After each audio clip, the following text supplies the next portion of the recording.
John Stuart Mill and Harriet Taylor, really. In that I'm sort of a bit in love with them both. So when that happens, it's a lot easier just to sort of let it flow through you. You really want to do a good job for them. You feel like a sense of responsibility, especially for her. You know, he doesn't really need any help.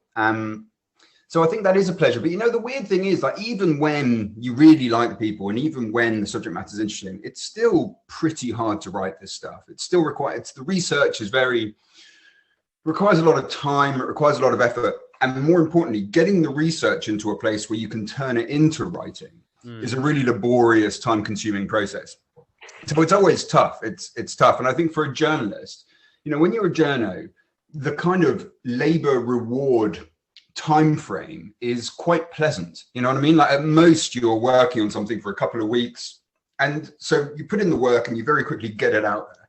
With a book, you're looking at 2 years, so you're doing a lot of work without really receiving anyone else's opinion on it, without getting any kind of the social reward or the social sort of push for you to do more. So it requires quite a lot of discipline. So even when it's quite fun to write, and even when you really like the characters, it's a pretty demanding operation. Okay. So it's 2 years start to finish. So we're actually seeing it quite a bit later than. Okay, and then maybe leading a bit towards the philosophers, we had Orwell, Locke, Mill, and Taylor. Was anything new for you here? Was anything a new discovery, or did you have the whole corpus in your head? I know exactly what I'm going to write. Mm-hmm. No, there's a lot of new discoveries. I mean, Harriet Taylor's the most obvious one. I didn't even really. I remember reading on Liberty. I mean, if any of you have read it, you sort of get this amazing opening page where he just sort of basically says, you know, this is for my wife, and goes on to praise her in the most gushing terms, which for Mill is weird because his writing is very kind of unemotional. It's very judicious. It's very sort of disinterested. It's this remorseless, punishing logic that he applies. And then you just get this opening page of just gushing emotion. It always felt weird looking at it on Liberty, thinking like, wow, his wife must have been something really special. Then, of course, you find out and go, oh, well, she basically half wrote the book as well as all of his others. So that was a real discovery. Benjamin Constant is a massive discovery. So I had never heard of Benjamin Constant. He came out of pretty much nowhere for me. And both his life, but also more importantly, just the work, the idea that this stuff had been done before on Liberty, like a long time before on Liberty, and that most of the ideas that are in the DNA of that book are present in Constant's writing was kind of amazing. And then for others, I mean, you take someone like Locke. I found Locke a bit boring, to be honest. Like, I always kind of was quite averse to getting too involved with Locke. But then when you read it, you finally get the sense of, even now, this is a profoundly radical piece of work. Like, if you look at the week we've just had, right, look at the bill and just past second reading in the Commons on silencing protesters, on saying if there's noise, the police have the right to silence them. John Locke says, if the government is illegitimate, in other words, if it starts to pass laws beyond, you know, what it can do by its own separation of powers, you have the right of revolution against it. So it gives you an impression of what John Locke would have thought of that law, that this stuff still gives you defenses against things that happen now. So that fusty, cobwebbed, kind of creaky idea I had of Locke, once you read the writing, that goes away. So even where you knew of the people, you're usually going to find stuff that's new about them, and certainly start to realize that just how dynamic and how immediate their writing can be. Right. And maybe jumping a bit to the present day, we had a question in from Marina, who I don't think is able to join us today, but she basically asked, what frustrates you most about politics today? I think that's probably how a lot of people who've come today probably know you through podcast and writing. So what's the most frustrating thing? That's an impossible question to answer. I mean, there's so much. I mean, where would you even start? I mean, you could pick one thing, which is essentially, it is very frustrating when the debate that is being had doesn't focus on what is pertinent to it. So again, this week you have the whole debate around sort of, you know, noise at protests. I had 2 days of covering the Commons when not a single person defending the bill would talk about the actual content in it that was pertinent. When you look at Brexit, I mean, Brexit for me was 4 years of people raising pertinent objections to a project that was being undertaken, and opponents not arguing on the point of the objections, but arguing on a completely different series of points, which were frankly irrelevant to the discussion. So I think it's not really, when you sit down with someone and argue and they have different values or they have a different interpretation of the same set of arguments or the same information, that is ultimately usually quite a nutritious discussion. When you're sitting down and arguing and the person isn't willing to engage in the content of the thing that is being discussed and yet claims to have refuted it, that is very, very frustrating indeed. And that, I think, probably is one of the things that's most annoying about living right now. Although you ask me on another day and I'll come up with another list of 1,200 things that I think would take the top spot. No, I think that makes sense. I think Danny, who's with us today, once made the comment, sometimes politics has descended into, it feels like we're arguing with one of Donald Trump's Twitter feeds. You know, it's constant. Take the emphasis, move it somewhere else again, and you get lost in this chain of unlinked, ridiculous arguments. Now, I wanted to ask, this is a bit of a, I'm exercising my selfish power here as book club chair. I wanted to ask if you looked beyond more sort of Western sources. So it's a very Western. I know that's quite unfair because you have said in the afterword, this is a personal history. But maybe did you look beyond? I'm thinking in particular sort of sources such as Taoism. Very much talk about being sort of laissez-faire, go with the flow, letting people reach their full nature. Sounds very liberalism without ever using the word liberal. Did anything like that? Sorry, it's a really good question. And also, I think, by the way, I think I'm also vulnerable on the other side of that, which is, for instance, like to talk about nationalism without talking about someone like Modi, or even without talking about what's going on in China, feels like it's a very Western book.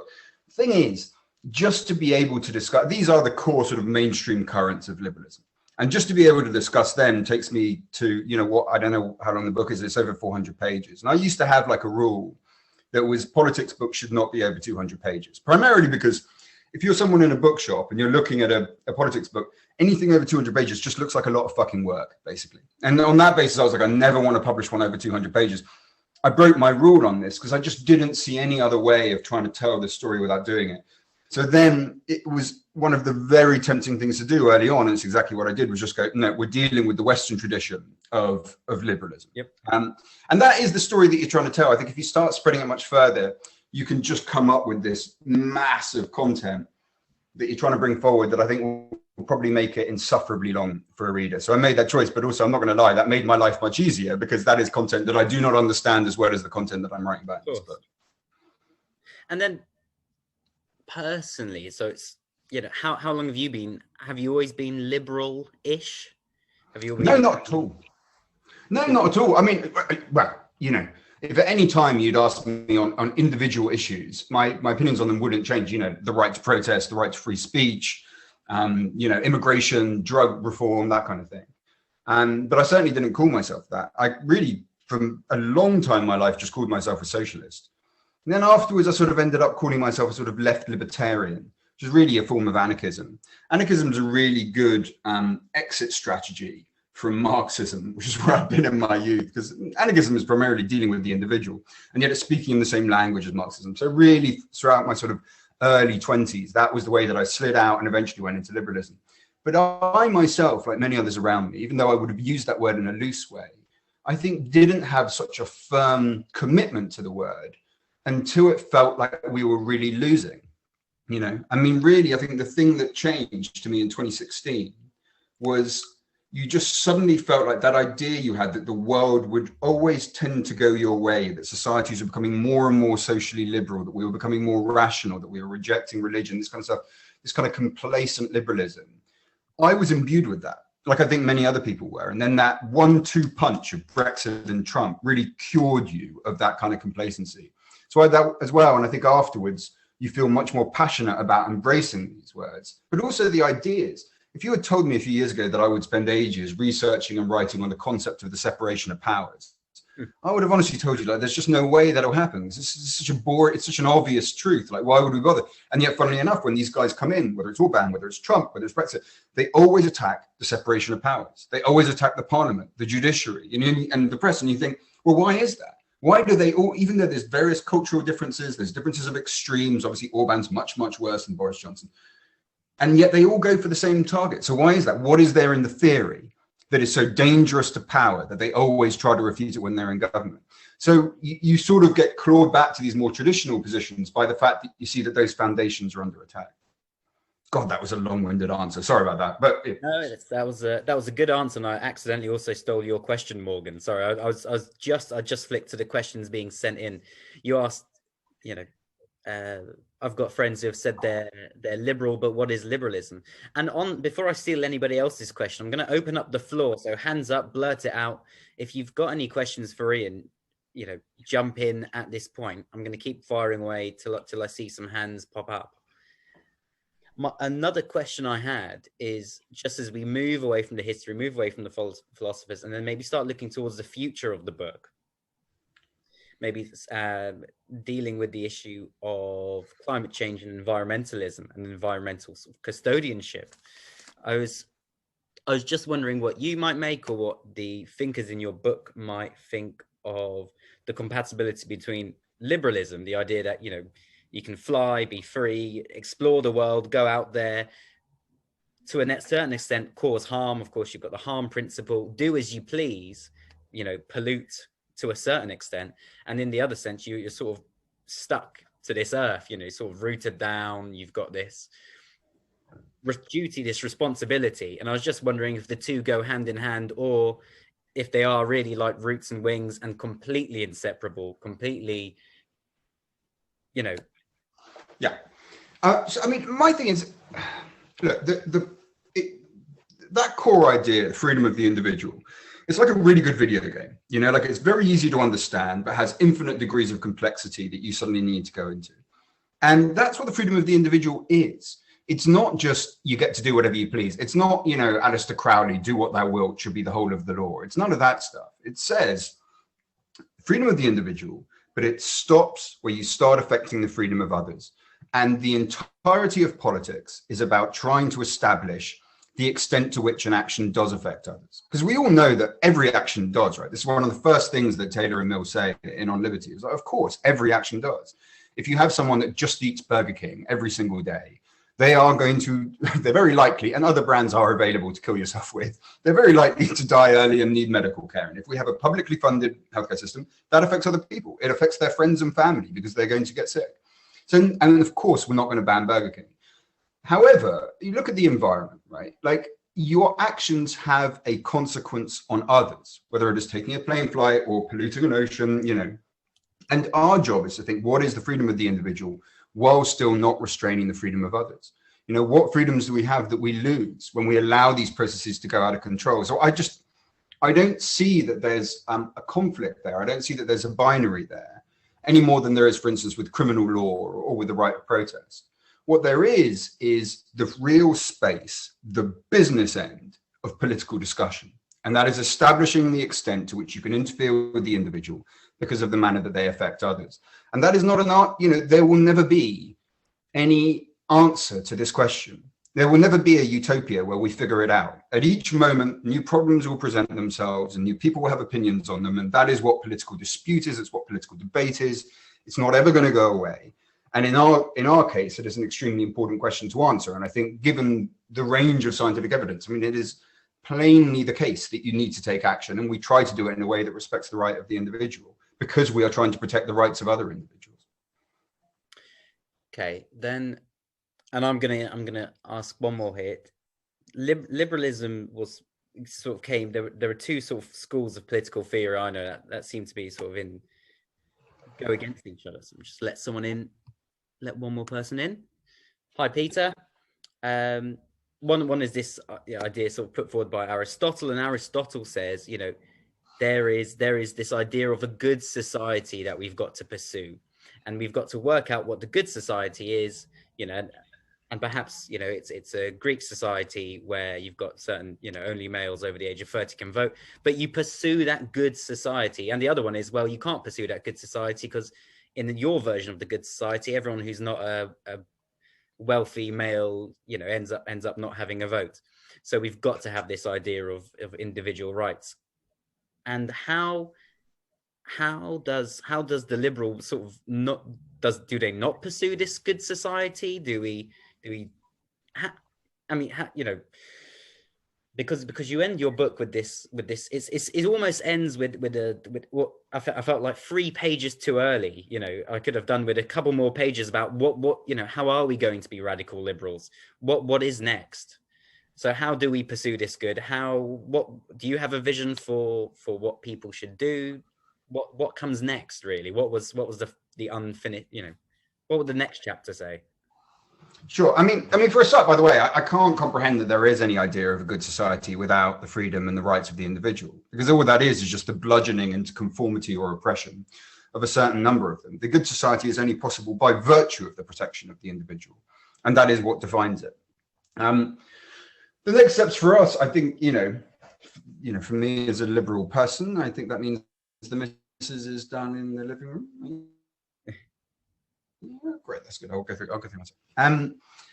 What that really means is that we take on a fight in various respects. I mean, the first one is you have to negatively fight the things that nationalist governments do to you. Okay, so at the moment, we don't pick the terms of debate. We don't pick the fact that it's having to argue right now about judicial review, which is the plans that the government is taking to essentially try to prevent individuals from being able to hold ministers to account in court. We don't pick the fight on the right of protest. We don't pick the fight on international cooperation, but you have to fight those anyway. The other part is, what do you do that is proactive for your beliefs?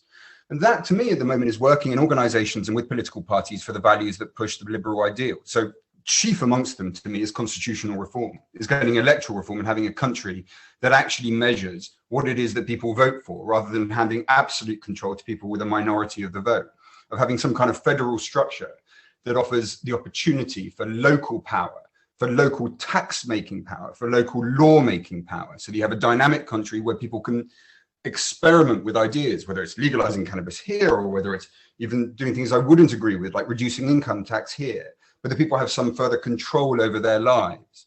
Now, all of these ideas, you have the pro and you have the anti. You have the defensive posture against the government that you disagree with, and you have the active things that you are trying to achieve. And those take place all the time. It's up for people to decide the issues that most count to them. But in all of those cases, you still have to think, I know what my principles are and I fight for them. And really what the book is not to dictate to people, you should be now pursuing electoral reform or you should be now trying to protect immigrants. It's really, this is where the principles are. This is how you are as a person. These are the values that you will hold, if indeed you agree with the arguments. And that is the thing that should spur you on to conduct these individual campaigns. Now, as you ask me the next question, I'm going to decamp to my living room where the missus has just finished doing her lecture because it's got better internet connection and it's got a better background. We'll wait. So as you do that, I've got a question from Morgan and David. Are you happy to ask your question next? First one to raise a hand. Whichever of you wants to. Okay, let's go David, Morgan, and I've got 2 questions from David. So we'll go David, Morgan, and see if curiosity hits anyone else in the meantime. Okay, mine. Oh, just give Ian a sec to sit down. Okay. I don't know if he can hear us. It's all right, David. I can hear you. Go for it. My question. Well, actually, my first question is a subsidiary question, if you like. And that is, have you been? You said you in your student days you were more of a socialist rather than, and it became later when you classed yourself as a liberal. But have you always been involved in politics of some sort since student days, even if it's loosely in politics? Yeah, I was such a nerd, man. I mean, I was such a nerd that I joined the Socialist Workers' Party when I think I was 13 years old. Yes. And when I approached them, they were like, "How on earth did you find us?" Like, usually these guys, of course, are dredging. I mean, this is in Southampton, right? So, I mean, they're not exactly getting knocked down the wall for followers.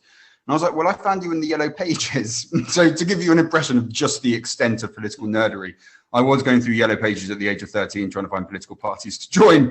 And unfortunately, I joined really a bunch of Trotskyist lunatics. And it took me a while to ease off that. But yeah, it was very, very young and very, very early that I was into this stuff. I can't ever remember not being into sort of politics, really. Can I ask you the other one now? Go If you don't mind. I'm off mute, aren't I? Yeah. it was said during the in about 2018 during this whole Brexit debate, if you like, that there was something that famous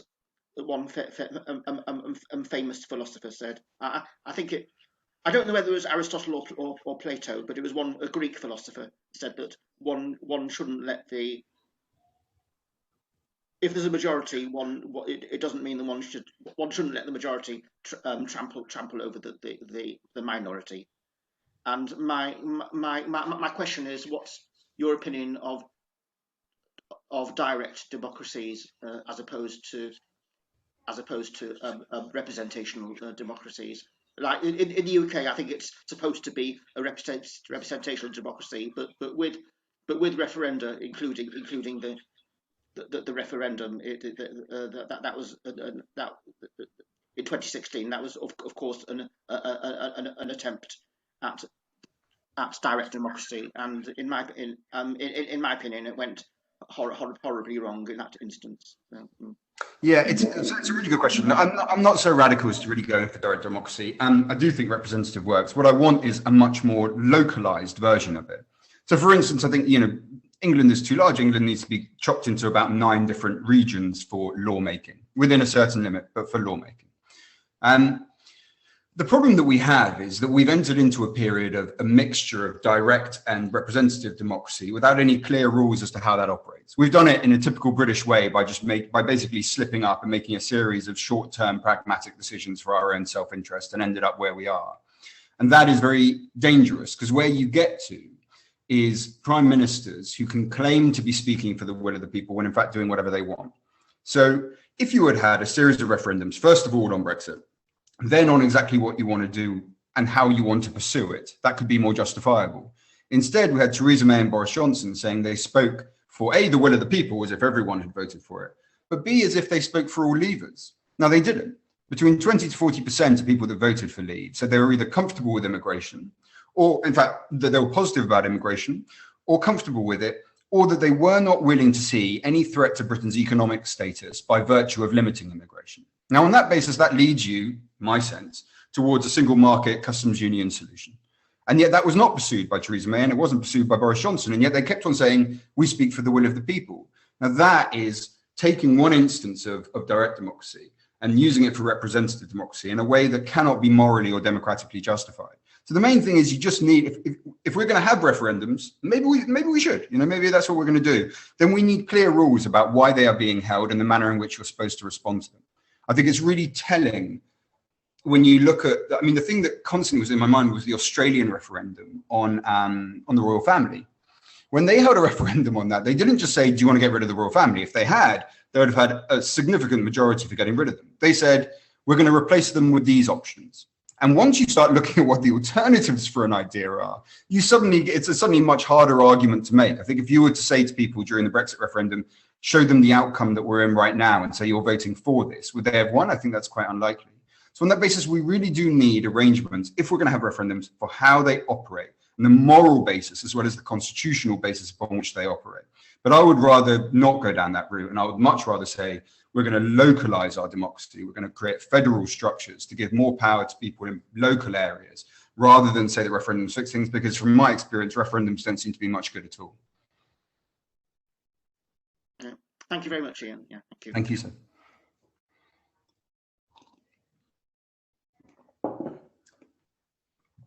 Morgan, can I jump to you, please? Hi there. Yeah, I should say that I was definitely in the camp of recommending this book. I really enjoyed it. And also, I bought the book, but I'm also quite a fan of audiobooks. And I was pleased to find that you created your own audiobook version of it, which I've listened to. So this has been very weird to hear your voice and see you actually speaking, because so far you've just been a kind of ghost speaking into my ears. So it's, yeah, a bit of a weird experience. Yeah, I was really also, sorry, this isn't at all relevant to the question, but I'm very pleased to be involved, and nice to see Matt, because I helped to start the Lib Dem book club with Joe, who's on the call as well. So this is a book we will probably, or hopefully, cover ourselves in the future. So I'm not sure if this is a little bit too much of an esoteric question, but I've got a lot of thoughts about your book, and I've got a whole list of kind of questions I could have asked, but I'm going with the most esoteric and strange one of all, possibly. But encouraged by the fact that Matt was referring to non-Western philosophy and referred to Taoism and stuff like that, because basically one of my pet interests and well, we wouldn't call it a hobby exactly, but I guess it kind of is in mindfulness. So liberalism and mindfulness are two things that I'm interested in. And when I'd been kind of reading about philosophy of both, there are times where I thought, there's sort of some similarities between the two, as Matt has kind of pointed out. But I thought, that seems a little bit too crazy to be kind of making that connection, until I found some work from the left, which kind of attacks the modern kind of scientific application of mindfulness, so an extraction of Buddhism, and takes umbrage with the kind of emphasis on letting things be to a certain extent. But so finally getting to my question, a big part of, well, it felt like an important part kind of your book, of kind of establishing this central idea of the importance of the individual. So there's kind of different ways of thinking about that, but certainly the idea of the individual as being kind of a core concept in liberalism. And I know there's kind of debates about what that means. Like, is it individualism? Is it different from individuality? Going into that kind of stuff. But and you use the arguments as Descartes as kind of like, well, this is kind of where the idea begins of, or one of the key kind of ideas upon which liberalism is built begins. And I know that in philosophy, and if you look at kind of the traditions of Buddhism and Eastern philosophy, they are a little bit more skeptical of the idea of the individual, in the sense that we usually talk about, an individual in the West as kind of like in Christian terms of a fixed thing that is potentially separate from the material world. And so the question is, in a very long roundabout way, that's unfortunately how I tend to speak. Do you feel that resting the kind of, well, or maybe you'll disagree with this, that resting the kind of one of the key arguments of the book, that liberalism is rested on this idea of an individual, is there a risk that some people will say, well, in philosophy, in Western philosophy and other philosophies like Eastern philosophy, people have questioned whether that is actually true, that, or certainly the Descartes kind of discovery of the self through cogito ergo sum, people have said, well, that doesn't actually hold as a statement of truth, and he was actually grasping for something that was wasn't necessarily true. Do you think that's a valid consideration, or is that, I think you'll probably agree with me that it's esoteric, but do you see that maybe would be something that might lead people to, I don't know, not engage with the idea of liberalism at all? It's possible. It's by the way, the stuff you were saying earlier is really interesting. I think I'd have more to learn from you on the manner in which that operates with mindfulness, and I can see that link there. Not that I know much about the subject. It's possible. I was watching a film last night called Daughters of the Sand, I think it's called, which is a sort of 90s film about sort of black communities in the US at the turn of the century, coming into the 20th century, living on islands that have been sort of largely unaffected by what is happening in the US, and had kept a tradition of the group really over the individual. And even their language was very different, so really instead of the word us, they'd have the word we. So are you coming with we? And about the whole, I hated the film and I was bored stiff by it. But the whole idea really of the film was that there were no individuals, so all of to give a sense of how deep this goes in us, all of my conception of what drama is involves characters and plot, right? And this film refused to give either, because it wasn't about that. It was about, people that saw themselves as part of a sort of collective identity that overruled any of the individual ones. And I see that there are different countries that comes from different spaces. My question would be this. what exactly will you allow people, let's say that we take this in the most benign way possible, you know, not so much the Chinese Communist Party version, but a much more sort of pleasant, you know, peaceful Buddhist sort of, what exactly will you allow people to do to individuals in that group if they're not going to have any rights? Like, where are the limits of what the group is entitled to do? It seems to me that when we talk this way, and I think it's very common in sort of postmodern and some sort of left-wing academic circles talk this way about other civilizations, other societies, what we're really doing is listening to the authority figures in those societies. And if we do it for several societies across the world, we are not listening to, let's say there's a young teenage girl who thinks she might be lesbian. How is she represented? By religious leaders who would often talk in this way about the manner in which it operates. What about those who actually choose to go another way? So my concern is always for those without power in those societies that might speak of themselves that way. If I'm asked to believe that in those societies everyone thinks the same way and everyone supports the structure of that, I do not believe that. I do not accept that. I think that goes against every example that we have of human behavior. There's the chapter on identity politics in the book goes into some of the debate about the particular versus the universal. And liberals have for centuries been too arrogant about universal values, typically because they fail to see how they are themselves particular, how the kind of universal values that you project will tend to have some connection to who you are as an individual. You know, if you're a white, middle-class man, you're more likely to think of freedom as free speech and the right to vote. And perhaps if you're a woman working in office, you think, well, actually, that might be about sexual harassment. Or if you're, I think minority, you might think about discrimination in job hirings. And those lessons have to be taken on board by liberalism. However, I do feel that those parts of the academic left and other societies that tend to reject these ideas do also need to recognize that some values are universal and that the individual, that we are distinct from one another, that we do have different eccentricities and values, that we do have different interests, that we have different identities irrespective of the cultural or the ethnic or the religious identity that we have. They do need to take that on board as well.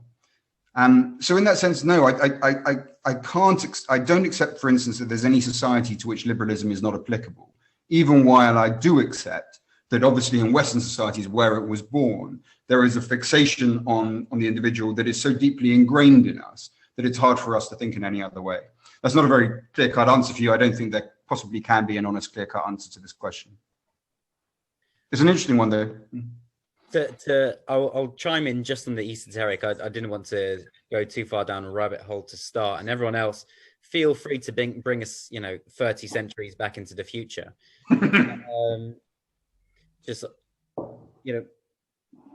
I was reading the book, and there was the individual versus the needs of the group, the particular verse. And Marx ends his Communist Manifesto saying, throw off your chains, you're going to rise up all together. And then there's Camus, who sort of says, they're not proletariat chains, they're chains of existence, this completely nonsensical life. Why don't we just enjoy the fact we're all in chains together and, have a sort of maypole, and I think that's the sort of complete sort of enjoyment of the absurd I get from this, from my understanding of Taoism is, maybe completely different. But there does seem to be I'm just reading through the comments, but there does seem to be a bit of a tussle between individual and community. Have we got any more questions here? No, we've got praise of your audiobook. Oh, cool. Maybe just really going askew. How was it to read your whole book? Did you sort of how does one record an audiobook? It's fucking horrible.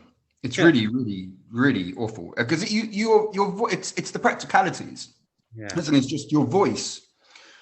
A lot of my job involves talking, but I'm not prepared. You're not used to what happens if it's just 8 hours of you talking on a given day, and your voice gives out very, very early on.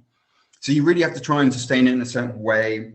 That's very, very difficult, to be honest. You spend a lot of time worrying about whether you pronounce something wrong, which I fucking invariably did. I've seen people sending me stuff going, you do not know how to pronounce French words, and you certainly don't know how to pronounce Hungarian words, which is accurate and entirely correct. I really hate the experience of reading this stuff, actually, and I'm not very good at reading off a page. So I can't. All of my sort of colleagues on the podcast I do, they usually take a turn hosting. I can't do it because I just, my tongue is too big for my mouth if I read off a page. I find it very, very difficult indeed. So I would be happy if I never have to read out another one of my books ever again. Really, that would be great. Yeah. And a question I had before the session. We've got one coming in. David, do you want to ask yours? I haven't had the chance to read it, but go on. Oh, well, just a minute. Start the video. There we go. All right. Well, thank you very much, and thank you for the opportunity, Matt, to speak to Ian. Yeah, Ian, it's a question actually which was touched on earlier, and it's something that's troubled me since reading your book. And I came to your book after reading Tom Holland's book, Dominion, which is an interesting exploration of the way that Western philosophy has come to dominate certainly many of the ways that we approach political discourse. And the thing that is troubling me is that, like you, I would consider myself to be a liberal. I adhere to liberal values, including, universal human rights and so forth. But it troubles me sometimes to think, well, how universal are those? I mean, are we in danger, I think, as being suggested before, of imposing a very Western ideology, philosophy upon a concept which is not shared really with the other societies and other philosophies and other approaches to life?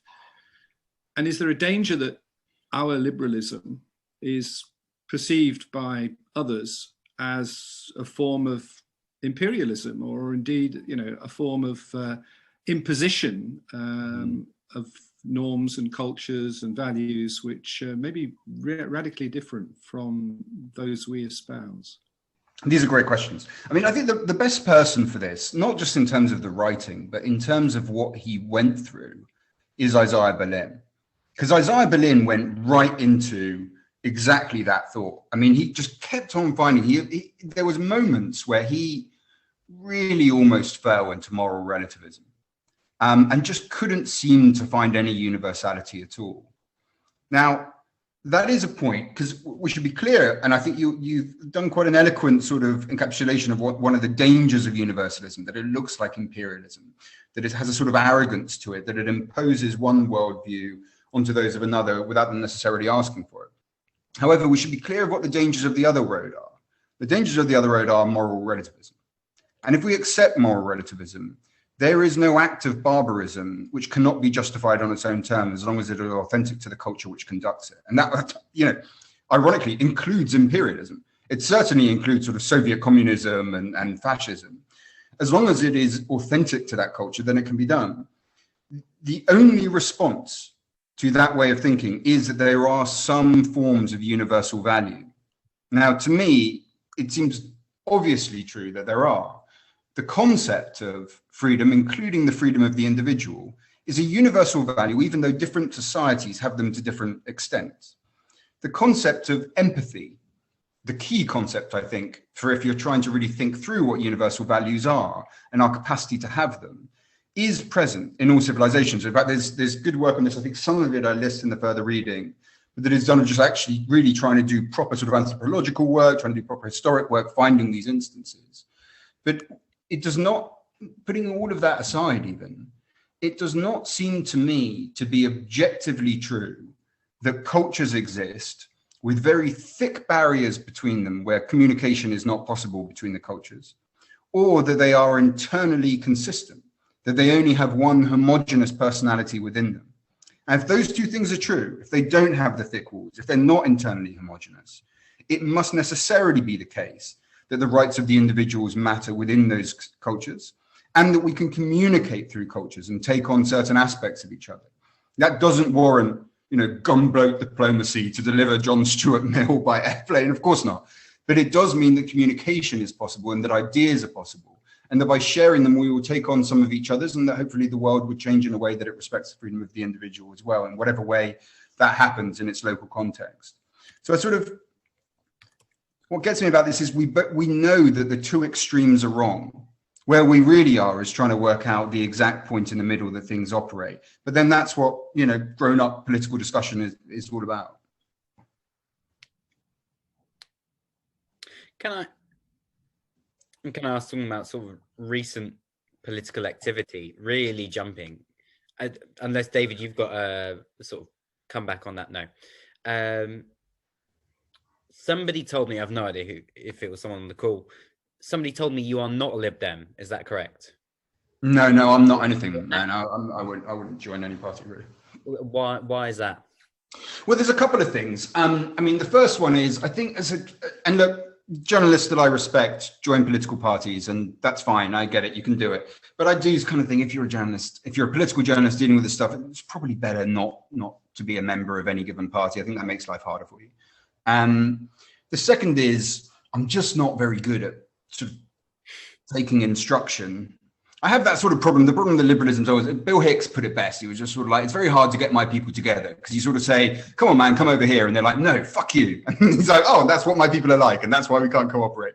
And I sort of have a bit of that really with myself. So I find it very hard. Ultimately, a party will almost always do something that I disagree with. And at that moment, my loyalty to that party will not supersede the fact that I disagree with it. So just as a sort of personal quality, I don't have it.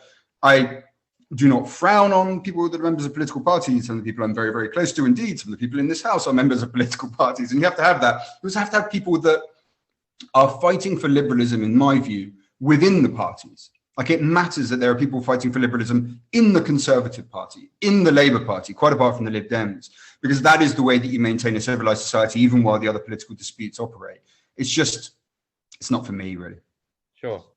Something you've just said sort of chimes the bell here. I'm noticing we're about 9 minutes off an hour long. So if anyone's got a question, do chime in. I'm a Lib Dem organizer, and I asked yesterday I asked someone for a vox pop. So, will you support our candidate? And they said something along the line, more or less what I wanted. I said, do you mind if I just edit your quote by 1 or 2 words? And I got that complete, oh, just piss off, you absolute fascist. How dare you mince my words. Wow. I thought that is organising liberals. I won't say any more because we've got a couple of our team here.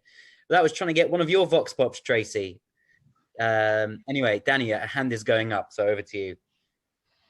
It's just interesting what he said about how you struggled, aside from being a journalist, to agree with everything from a political party, and I can totally empathise with that. And I think I kind of eventually because I feel exactly the same way, and I don't agree with everything the Lib Dems do. And certainly, having stood as Matt was our organizer, in a Leave voting constituency in North Cornwall, and they came out with revoke Article 50. We're just like, what the hell? You think we genuinely disagree, but anyway, but it's also suicide. But I think for me, I just kind of eventually had to kind of, just sort of come down on one side or the other. Like, well, either we do nothing and just let. It's that kind of thing where for evil to happen, good people just have to do nothing. And looked at our extremely right wing sort of authoritarian kind of MP who won again, but the only way to have any fighting chance of putting some kind of break on that was to stand as the Lib Dems and I think it's a tough one, isn't it? Because I think if more people were forced to choose a side, I think sort of liberalism centre-left would probably become a lot stronger. Whereas people who don't think about it that much or aren't that invested are more prone to just leaning to either incumbents or sort of more centre-right and that kind of messaging. That's just my feeling. That's not backed up by science. But I don't know what you think about that. I have no idea. I have no idea if that would be the case and how that would shuffle out. I do think individually, I have this sort of, it's easier for me, right? Because fundamentally, I'm not an author, I'm a journalist, that's what I do. And so your role, especially if you do the kind of things that I do, which is opinionated journalism that hopefully tries to have some news content to it, it's important to be able to demonstrate your independence. And so that kind of gives me an easy get out of, I can't be anywhere near any of this stuff anyway. And I need to be able to criticize where there's something to criticize and praise where there's praise. Like for others, when you want to get involved, the easy answer for me to say is, if you really see there's a political party that you agree with the broad scope of what they're trying to do, you think they're a force of moral good in the world, then join it and fight for your values within it, as well as fighting for its own chances of success. If, however, you don't see that, join campaign groups. If you feel particularly sort of passionate about immigrant rights, as you should, given, well, my opinions on this are obvious if you've read the book, then join those organizations and fight for them, or fight for electoral reform, or drug reform, whatever else. There is also, however, of course, an overlap there that I think complicates it. So I think the most important work being done right now for electoral reform is being done by the Labour campaign for electoral reform, which at the moment is just taking these arguments into constituency Labour parties, getting motion after motion after motion from these parties and sending them up to conference. Now, if, as I hope, as I kind of pray, there is a non-aggression pact between the Lib Dems, the Greens and Labour at the next election, I think what will be key to that is being able to demonstrate to Lib Dems and Greens that you're not just standing down, to lose your short money, and to get treated like shit by Labour, but because Labour have signed up for electoral reform. So there is also that overlap of where the campaign is, and to those guys, when you speak to them, they do not make the argument for constitutional reform, for electoral reform in the Labour Party on the basis of the normal ideas. They make them on the basis of Labour ideas, for how it works for the Labour Party. They have to be Labour Party members in order to do that job well. So there is a sort of a complicated overlap there. But for most people, I just sort of think, if you can find the comfort, if you believe in a candidate, doesn't even really need to be the party, and you think there's a fighting chance, then go for it. If otherwise it's a campaign, then go for it. I think there are ways to stand up and fight your fight and, stand up for the better values of this country and the better sensibilities of this country without being in a political party. But for others, the best way will be to be in a political party. And we kind of can't do without either of those groups. Like if everyone went for my campaign group solution, we'd be completely fucked. So that would not be, a good way to proceed. Yeah, happy with that answer. We have, I'm aware of time, and I'm sure you're going to be sitting down to your dinner soon. So we've got, can we be sort of as, sorry to rush you. The question's always coming at the end. We'll go Lyda, Tracy, Edward. Ian, how much, if you've got, when you've got to shoot off, let us know. We're going to try and squeeze these last ones in. Lyda, Tracy, then Edward. One at a time. We'll go back and forth. Okay, so my question was a bit more conceptual. Thank you for this as well. So you mentioned the concept of empathy, and you mentioned also the dangers of moral relativism. And I was wondering whether you could tell me a little bit more about how you understand empathy and whether that could be the universal value that comes even before individualism, making room for more communitarian societies as well. Well, the thing is that I can't see how it would result in a more communitarian society. To me, the concept of empathy is simply being able to comprehend what something would be like if it happened to you. On that basis, we have an access to a universal human experience. But on the basis of that, I think that we want to protect ourselves from being oppressed by others, from being restricted by others, whether it's in our sexuality or whether it's in our lifestyle or whether it's in the work that we do or the opinions that we hold. So it seems to me that empathy works towards the individual, because by virtue of it, you think, well, there are certain things to the individual to which you cannot do, and there are certain things that I cannot do to others. So these values, I think empathy is a sort of a requirement of them. And oddly enough, what's weird is you start to see the idea of the individual in political culture almost as soon as in the English Civil War, you get the tides turning very quickly. People can't just see themselves as one group against another, because what they found was they're oppressed by one group, then their allies went off and oppressed them, and they suddenly realized, no, hang on, we need something that works even when the groups change. And demonstrating that empathy, as soon as you get it, you start getting leveler writers talking about freedom of religion they talk about Muslims and Jews, but more importantly, they talk about Catholics, which at the time is like giving freedom to the enemy military force. You see that splutter of empathy come through. So to me, I reject the idea that empathy links to communitarianism. I think it links to liberalism, but I do think it's one of the key foundation stones on which it's based, and one that we don't talk enough about. I'm trying to make these quick. I'm sorry that I still failed, but it's good. It was shorter. This is it. Yeah. I felt so bad pushing you for a quick answer on that question. Tracy, over to you. Yeah, empathy is quite an interesting one. My question really was about what you were saying earlier when I first came on, about how you link your beliefs with your liberalism. I come from a community activist point of view, and I was very forced into the political side of things. I ended up being forced into being a liberal, to be honest. And that sounds like a book title if I've ever heard one, but yeah. It does, yes. My book will be people like me don't do jobs like this.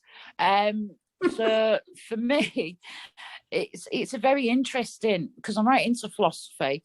So I spoke to my philosophy tutor and he introduced me to John Stuart Mill's. And to be totally honest, once I read that, it sort of fitted.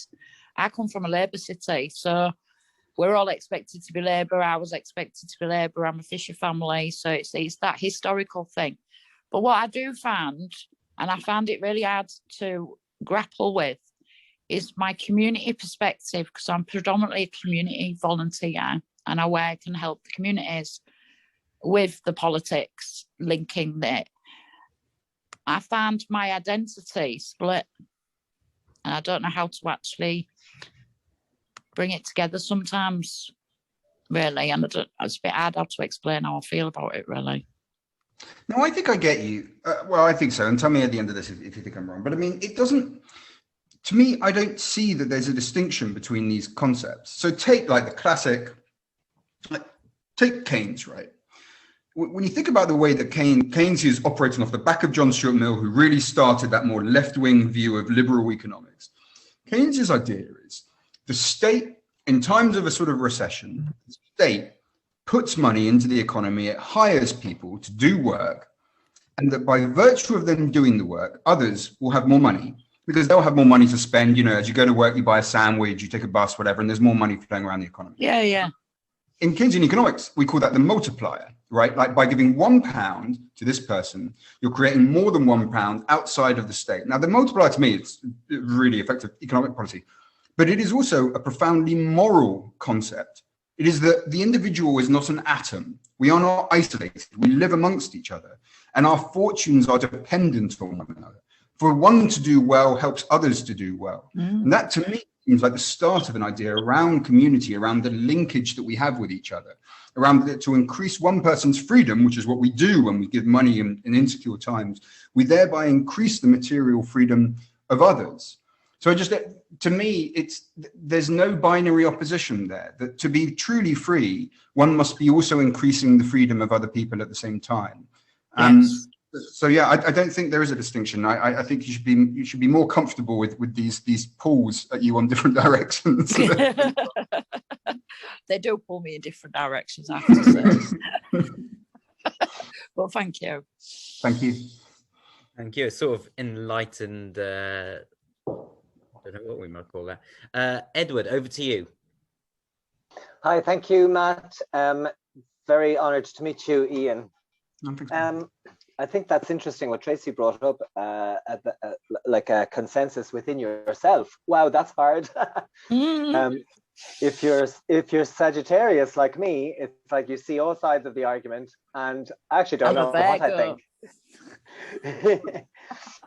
I think anyway, to move on though, about electoral reform is really my question, and kind of tying in with the first question, David's, about representational versus direct democracy. And what I would like you to comment on, if I may structure your answer, might speed things up, past, present, and future. In the past, a good example of where we had direct democracy is how you might have noticed I'm Irish, with 2 Irish names and my accent. We vote on every EU treaty. We rejected the Lisbon Treaty in 2008, and it was amended, and we voted it in on the new wording. I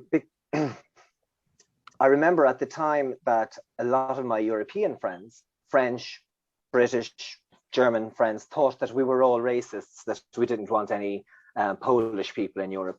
Whereas in fact, we were voting on the goddamn wording that we had all read, whereas no British person, no French person, no citizen had read the damn treaty, but Irish people did because we voted on it. So that's direct democracy, where you're voting on something very specific. Then on to the present, we have Brexit, which was supposed to be direct democracy, but it was on an abstract, will we leave or will we stay? But no wording of how we will leave. The building's on fire, we have to leave, but will we go at the window? Will we go at the fire exit or the door we came in? We're all still in the burning building, even though the fireman says there's no fire. In the future, the Scottish referendum, which may be coming up in the next few years, should it be an incremental referendum where you're looking for incremental consensus? And this is an idea I've had where you say, right, we're all going to disagree, but there's 10 of us here. Do we all agree that we all want to be happy? Everyone agrees. Great. Will we all agree that we all want to do? And you incrementally you seek division, but very incrementally, and then you'll see. So that you could have a series of referenda, like the Irish way of, or actually the European way of doing treaties. So it's not all like, oh, let's all jump in, these foreign countries all jumping into this federal Europe. It's being done incrementally and by treaty. And in some countries, such as Ireland, you have a direct referendum on each one of those. That's a very long question. Very sorry. What do you think? I'm really specifically thinking about what we can do in the future, Scotland. Yeah, I mean, my thing would be that you need a set, this is my answer before, that you need a set of rules as to how these things operate. And we might as well come up with them now. If this is how we're going to start proceeding with referendums, then we need a set of rules. What's telling at the moment is that Boris Johnson's administration is starting to take the Remain criticisms of the Brexit vote made after the vote and apply them in advance to the Scottish question and saying, well, maybe, you know, you'll need more than 50%, or maybe there'll be 2 tiers to this and you've got to demonstrate a counter. Now, that is the reason that's unacceptable is because they are obviously trying to rig the election result. What you need is an independent basis upon which we conduct these according to rules. And that has to be the solution. And I think also, by the way, you're talking about respectable referendums, including the Brexit one. You can justify. You look at something like what we've seen. What was it last week? I think in Switzerland, on the wearing of the hijab, where you're getting referendum. You know, in a very direct democracy country, you're getting referendums on minority rights. Like, I will never be able to accept a referendum on these subjects. You never get a situation where the majority get to vote on the rights of the minority. I think that goes against all liberal principles, regardless of whether one agrees with the result or not. Sorry to what are the limits and how is it conducted? Sorry, just to interrupt you on that one. There is a very big example where I think you might agree with, and that is the referendum on marriage equality in Ireland in 2015. No, yeah, we see. In that case, I like the result, but I don't approve of the fact that you should ever at any point have a referendum on minority rights. That is not the way to reach the result. I think it was actually quite disturbing that there was a referendum on that. Yeah, I had to ring doorbells for 3 months. Yeah. No, and good on you, man. And I mean, once it's happening, you've got to fight for the right result, and good on you. But ultimately, minority rights should never come down to a referendum. That is fundamentally intolerable. Well, I don't know if we'll get to the bottom of that one between you two right here. What I'm going to do, as we all start thinking about tea. so sorry to rush you off a little bit. I think we had Ian from 5 to 6:30. I'm going to quickly just wrap up. I'm just going to share a couple of sort of back matter, say thank you, Ian, once again. And if my computer will play along. I've had a couple of people just message me during today's show or book club as to what we're reading next. So really, Ian, can you recommend the book? Have you got maybe something you're reading now? No, I'm going to be honest with you. The book that I'm reading right now is The Hellbound Heart by Clive Baker, which is the origin of Hellraiser. And if you want to read about the origin of Hellraiser, you should do so. But I suspect that this will not fit neatly into your club. I haven't read a single politics book since I finished writing this because I need to cleanse my brain of how hard that was. I don't blame you. Well, our next session, a couple of people have asked how to get in touch. So our next session is going to be with Tom Brake. He's the director of Unlock Democracy again, and he's the ex-Lib Dem MP for Carshalton and Wallington. He's going to be talking about this tome here, What Does Jeremy Think, by Suzanne Hayward, who is his wife, as the name suggests. I've got a bit of a wish list, so if anyone can help me tick off number 1 and 2, Matt Ford talking about politically homeless. Ian, I'm looking at you. Jeffrey Archer, First Among Equals. If anyone can reach out to these two, go for it. And what would you like? What would you like to discuss? Let me know. Send in your suggestions to Campaign Book Club. No need for capitals, but it's easier to read. The email address is there, campaignbookclub@gmail.com. If you send me an email and I'll add you to the list. And I think that about wraps it up.